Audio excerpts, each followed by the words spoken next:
16 अप्रैल 2024 को सम्राट अशोक महान की जयंती अलवर में मनाई गई। चैत्र मास की शुक्ल पक्ष में अष्टमी को अशोक अष्टमी के नाम से जाना जाता है। इस दिन अलवर के सभी समण समणी लोग इकट्ठा हुए और सम्राट अशोक की जयंती इकट्ठा होकर के मनाई। सभी ने समता मूलक समाज की स्थापना की बात की। सम्राट अशोक किस लिए महान शासक हुए और उनका राज्य विस्तार जो कि पूरे अखंड भारत के निर्माता हुए। यहाँ आप देख रहे हो अशोक सर्किल अलवर पर सभी समण समणी लोग इकट्ठा हैं और सम्राट अशोक की जयंती मना रहे हैं। नमो बुद्धाय, जय भीम।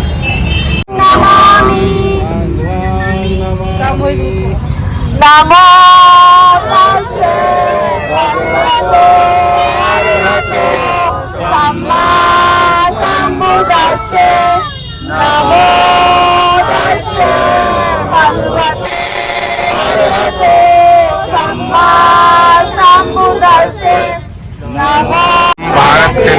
भारत को एक संपूर्ण प्रभुत्व संपन्न समाजवादी धर्मनिरपेक्ष लोकतंत्रात्मक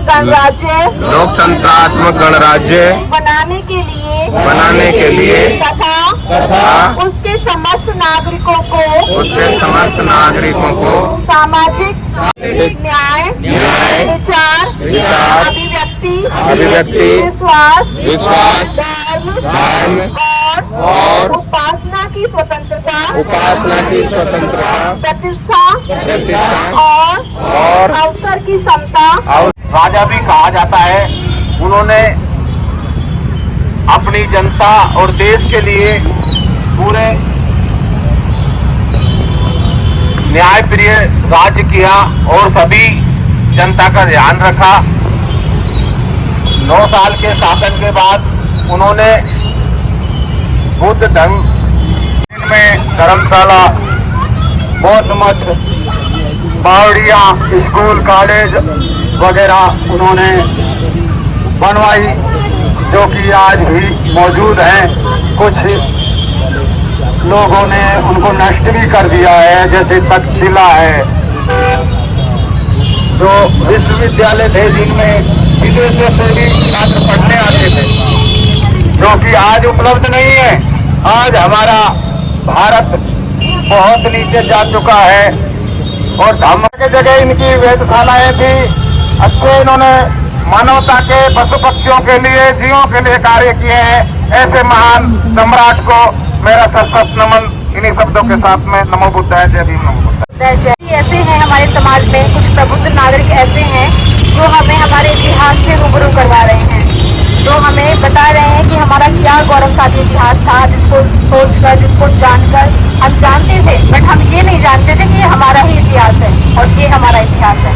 तो ये चीज़ जब हम जान रहे हैं, इससे जुड़ रहे हैं, तो वास्तव में मन में इतना अच्छा लगता है कि हम तो बहुत ही प्रतिभाशाली, गौरवशाली लोगों के वंशज हैं, जिनमें से सम्राट अशोक एक हैं जो पूरे विश्व में जिनकी ख्याति है, विश्व में उनकी प्रसिद्धि है।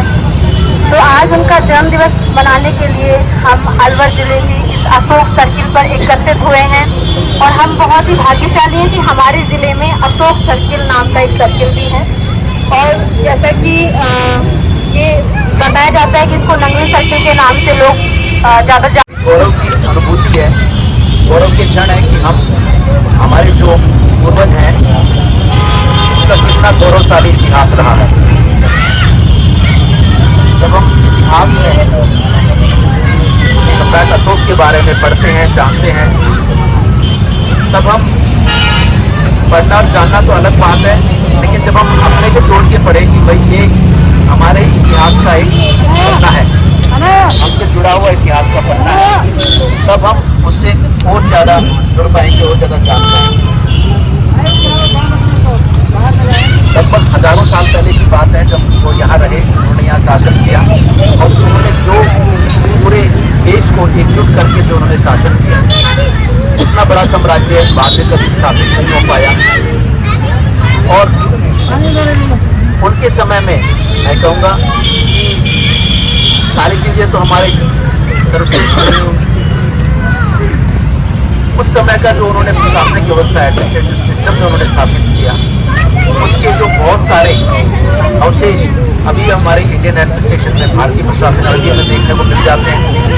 जैसे हम बात करते हैं राज्य प्रशासन, हम बात करते हैं जिला प्रशासन, हम बात करें कलेक्टर की, तो ये सारे के सारे जो अवशेष चले आ रहे हैं, ये इसी समय के अवशेष है। सम्राट अशोक के टाइम के कभी शासन था, इसी समय के अवशेष अब तक चले आ रहे हैं। उस समय विज्ञान इतना सशक्त था, उस समय का विज्ञान आप सब लोगों को पता है कि मैरोडी में जब लोह स्तंभ देखते हैं तो कितने साल पुराना है, लेकिन आज तक वो वैसा का वैसा है जैसा था। उस समय की जो सोच थी, उस समय का जो दर्शन था, जिस दर्शन को देखकर उन्होंने अशोक स्तंभ स्थापित किया, अशोक स्तंभ का निर्माण कराया, जो हमारे देश का प्रतीक है, चिन्ह है, राष्ट्रीय चिन्ह है। तो हम ये सम्राट अशोक की सोच की, उस समय की फिलोसफी, उस समय का दर्शन था।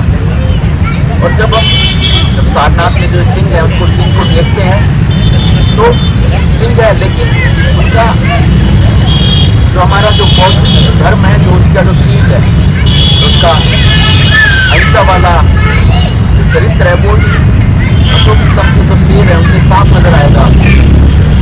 कितने वो करुणा से भरे हुए वो सिंह आपको नजर आएंगे। तो उस समय की जो फिलोसफी देखिए आप। और मैंने तो खुद अभी हमारे यहाँ विराटनगर में आप जब जाते हैं तो वहाँ पे पुराने शादी में बहुत अवशेष है। वहाँ पे जो पहाड़ियों पे जो बहुत पुराना अवशेष है, उसके अंदर वो इस तरह का जो खंडित हो गया है, वो अब उसको बचा नहीं। अब उसकी इतनी बड़ी बड़ी साइज जो हुई है, इतनी मजबूती, आज इतनी मजबूत है, हम उस पर नक्की लगाएंगे पैसा लगेगा, अंदर से पहुँचेंगे, लेकिन फिर भी वो मजबूती अब तक वो बची।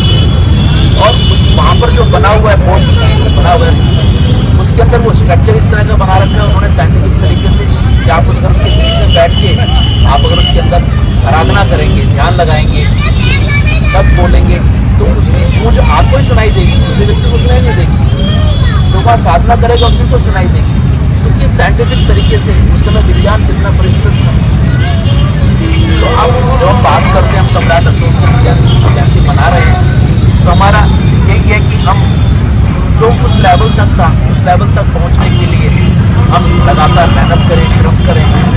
अपना जो लोकपाल साहब ने, तमाम साथियों ने ये बात हमको बताई, कि हम लोग वर्तमान में खड़े रहते हैं और वर्तमान जिससे चलता है उसको भूल जाते हैं।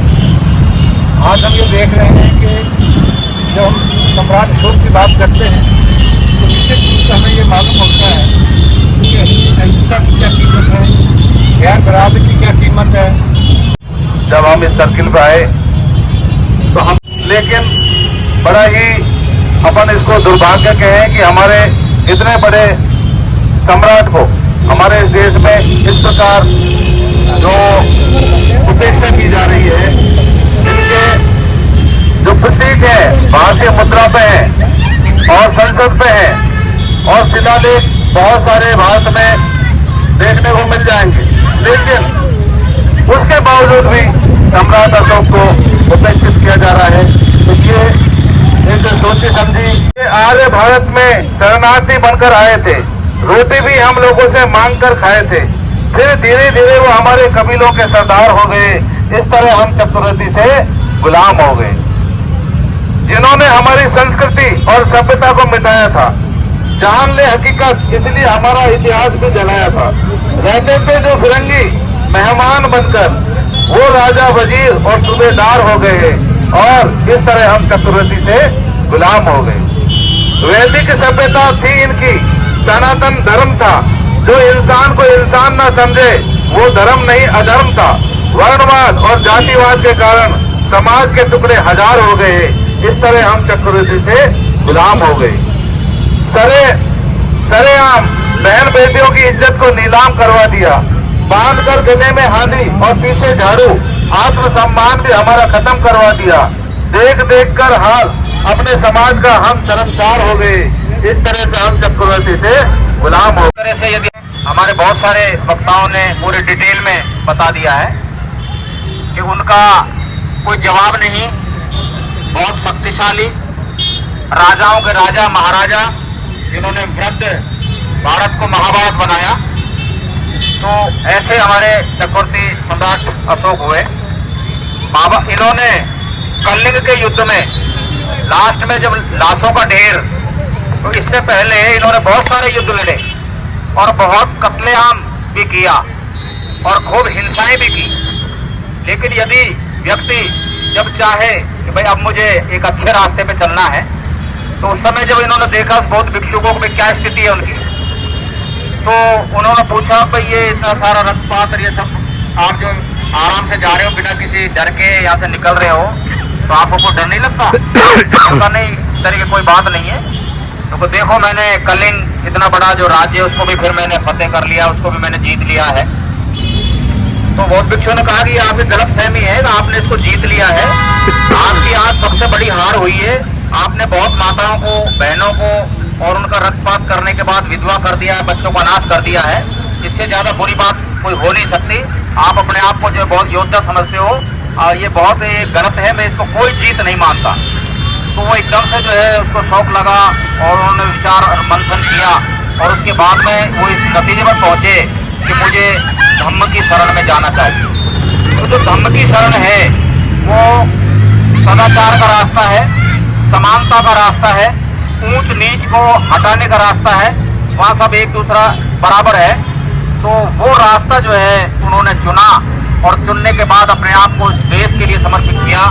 जो कितने अच्छे अच्छे कार्य जो हमारे चंद्रशेखर जी ने बताए, बावड़ियाँ, तालाब, सड़कें, छायादार वृक्ष, व्यक्ति के अलावा पशुओं के लिए भी हॉस्पिटल, पक्षियों के लिए भी हॉस्पिटल, इतने सारे 84 बुद्ध विहार, स्तूप, ये सारे बनवाए और एक ऐसा साम्राज्य स्थापित किया जो मतलब जिसको लोग भूल नहीं सकते, इतना शानदार उनका जो था।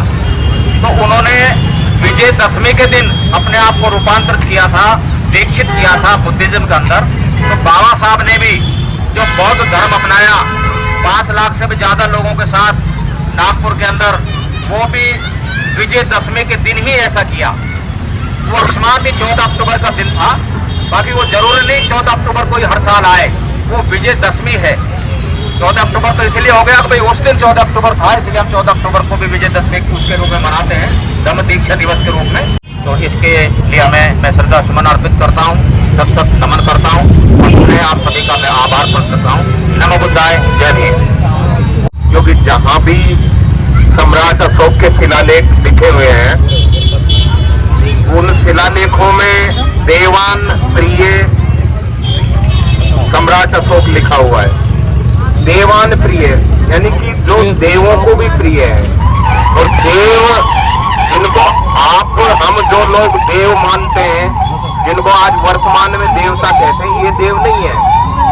देवता होता है देने वाला, जो सबको कुछ देता है, उसको देवता कहा गया। उसकी बात करेंगे तो लंबा हो जाएगा, पर उसकी बात नहीं करते हुए शॉर्ट में इतना ही कहना चाहूंगा कि महान शब्द जो है, यदि भारतीय सम्राट किसी के मान लगता है तो वह ग्रेट किंग ऑफ अशोका।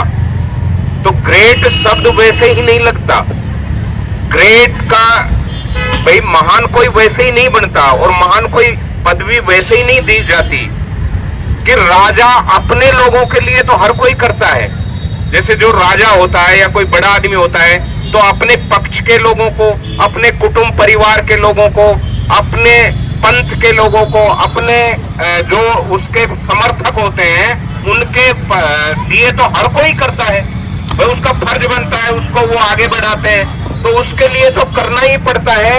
लेकिन जो दुश्मन के लिए भी करे, जो अपने विपक्ष के लिए भी भला सोचे, उसके कल्याण की बात करे, जो विपक्ष है, जो विरोधी है, उस विरोधी के कल्याण का काम करे, वो महान कहलाता है। तो सम्राट अशोक ने उस जमाने में जो विरोधी थे, जो उस समय विपरीत विचारधारा के लोग थे, जो दूसरे धर्म को मानते थे, दूसरे पंथ को मानते थे, उनके कल्याण के लिए भी काम किया। उनके लिए उन्होंने बहुत ज्यादा मंदिर बनवाए, उनके लिए बड़े बड़े धर्मशालाएं बनाए, उनको रहने के लिए स्थान दिया, उनके लिए जमीन जायदादें दी, उनके लिए पैसा दिया, उनके कल्याण के लिए जो भी कर सकता था वो काम सम्राट अशोक ने किया। तो यानी कि अपने लोगों के लिए तो किया ही, अपने धर्म के लिए तो किया ही। जैसे सम्राट अशोक ने बौद्ध धर्म के लिए बहुत प्रचार किए, बहुत बनाया, अब धर्म टेम्पल बनाए, शिलालेख लिखवाए, बहुत बड़े बड़े भिक्षुओं के लिए जो उस जमाने मेडिटेशन सेंटर थे वो बनवाए। लेकिन उस जमाने में जो दूसरा धर्म था, जिनको आज हम जैन धर्म भी कहते हैं, क्योंकि उस समय भारत में दो ही धर्म थे और तीसरा नहीं था, दो ही विचारधारा थी। उनके लिए भी आज देखो, अगर पूरे देश के अंदर, भारत में भी, और जो जैसे पड़ोसी राज्य उस जमाने का जो सम्राट अशोक का राज्य था, जैसे नेपाल है, भूटान है, अफगानिस्तान है, ये बांग्लादेश है, ये ईरान का कुछ हिस्सा है, ये पूरा का पूरा जो है वहां पर आज भी जैन और बौद्ध दोनों धर्मों के अवशेष मिलते हैं। तो ऐसा क्यों मिलता है? क्योंकि उस समय अगर कोई राजा था तो वो सम्राट अशोक था। तो ये बनाया किसने वहां तक? ये इन धर्मों के लिए सम्राट अशोक ने बनवाया। तो उन्होंने अपने धर्म के लिए तो किया ही, लेकिन उसने जो विरोधी धर्म था उसके कल्याण के लिए भी काम किए, इसलिए उनको the great king of Ashoka कहा जाता है। अब इनके जमाने में भाई ये समण थे, क्योंकि उस जमाने में भी दो विचारधाराएं थी। समण, क्योंकि मैगस्थनीज ने इंडिका में बहुत बड़ा लिखा है, कंपटीशन वाले लड़के सारे पढ़ते हैं। अभी इंडिका को एक रेफरेंस बुक माना जाता है और भारत के अंदर उसको बिल्कुल नष्ट कर दिया।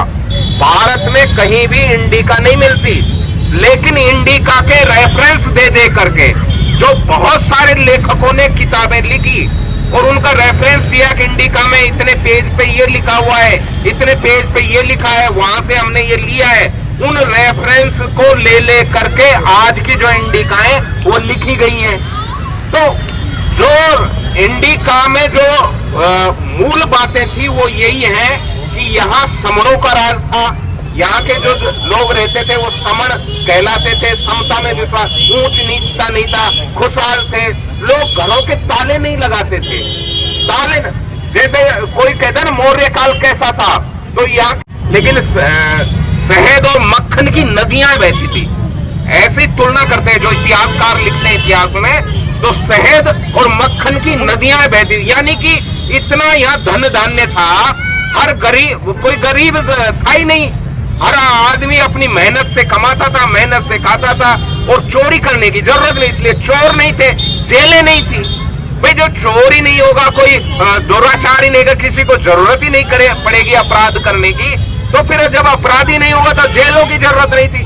तो ऐसा स्वर्ण काल अगर कहीं इतिहास में मिलता है तो वो मौर्य काल है। तो उस काल को आज इतिहास में बिल्कुल नष्ट करने की, जैसे वक्ताओं ने बताया, कर दिया। लेकिन क्या हुआ, इन्होंने जो उस जमाने में पत्थर पे जो लिखी हुई चीजें थी वो आज सामने आने, जहां भी खोदा वहां बुद्ध निकला, जहां भी खोदा वहां अशोक निकला। तो जब शिलालेख निकले तो लोगों को पता लगा यार सम्राट अशोक का तो, अगर धन्यवाद देना चाहेंगे उन अंग्रेजों को, नहीं, भारत के इतिहासकार तो आज भी अंग्रेजों ने जो खुदाई कराई है ना, उसके अलावा आज इतनी चीजें दबी हुई हैं, लेकिन उनको नहीं बाहर निकाला। ये तो अंग्रेज थे, वो देखते थे, खोजते थे, और उन्होंने सम्राट अशोक को हमारे सामने पटल पर ला करके रख दिया, और हम इतना जान पाए, नहीं तो शायद हम इतना नहीं जान पाते। तो आज हम, क्योंकि हमारा ज्यादा फर्ज बनता है, क्योंकि हम उसके, यदि हम उसके अपने को वंशज मानते हैं तो हमारी ज्यादा जिम्मेदारी बनती है, देश में, दुनिया में हम सम्राट अशोक की वो बातें पटल पर लाएं, दुनिया को बताएं, और उनका जो अशोक जैसा राज्य भारत में, वही स्वर्ण काल वापिस लाने के लिए, जिसको हम स्वर्ण काल उस जमाने में कहते हैं, वैसा राजपाट की हम बात करें, समता मूलक समाज की स्थापना की बात करें। इसी के साथ जय भीम, नमो बुद्धाय। अनुच्छेद 17 में छुआछूत को अपराध घोषित किया है। इसी के तहत बहुत सारे कानून बने थे, IPC, CRPC, SC ST act, और अभी आप देखें कि 2022 में भी एक बहुत अच्छा कानून आया, SC ST development fund act 2022। तो हमारा मुख्य काम इन्हीं पे है कि लोगों को न्याय मिले।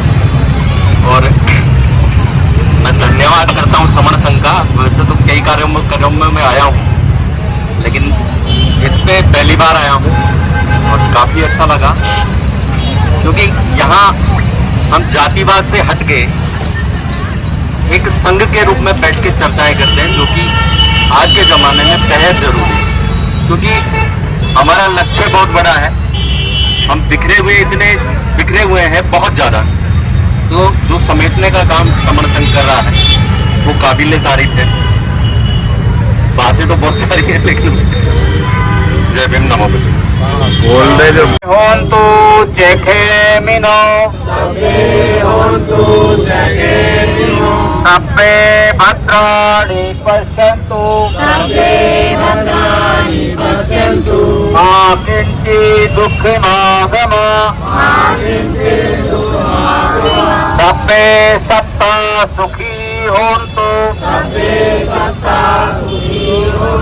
सब्बे होन्तु चेखे मिनानि पश्यन्तु मा किंचित् दुःखमागम सब्बे सत्ता सुखी होन्तु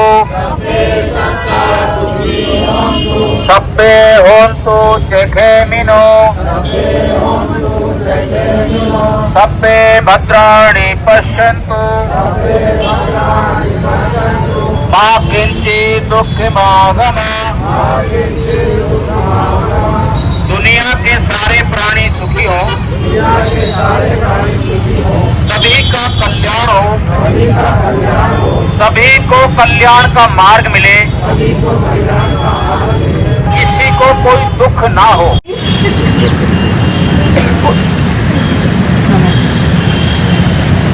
बुद्धं नमामि बुद्धं नमामि धम्मं नमामि धम्मं नमामि संघं नमामि संघं नमामि नमो तस्य भगवते अरहतो सम्मा सम्बुद्धस्य नमो तस्य भगवते अरहतो सम्मा सम्बुद्धस्य नमो तस्य भगवते अरहतो सम्मा सम्बुद्धस्य बुद्धं शरणं गच्छामि धम्मं शरणं गच्छामि संघं शरणं गच्छामि।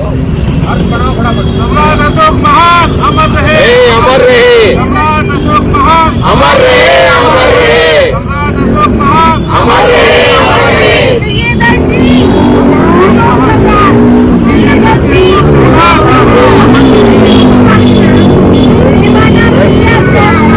हमारा संघ हमारा संघ जुड़ेंगे जीतेंगे, जुड़ेंगे जीतेंगे, जुड़ेंगे जीतेंगे। जिद है जिद है जिद है अशोक अमर रहे, प्रियदर्शी सम्राट अशोक अमर रहे, सम्राट प्रियदर्शी अशोक सम्राट अमर रहे, अमर रहे, अमर रहे।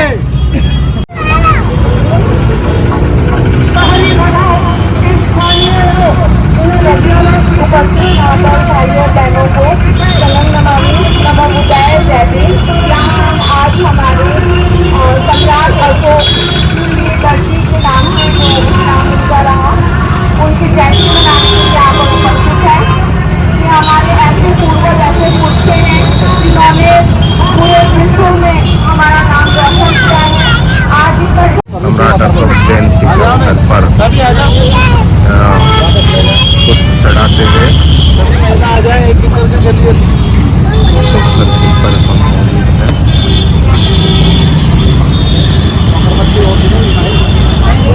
मेरे को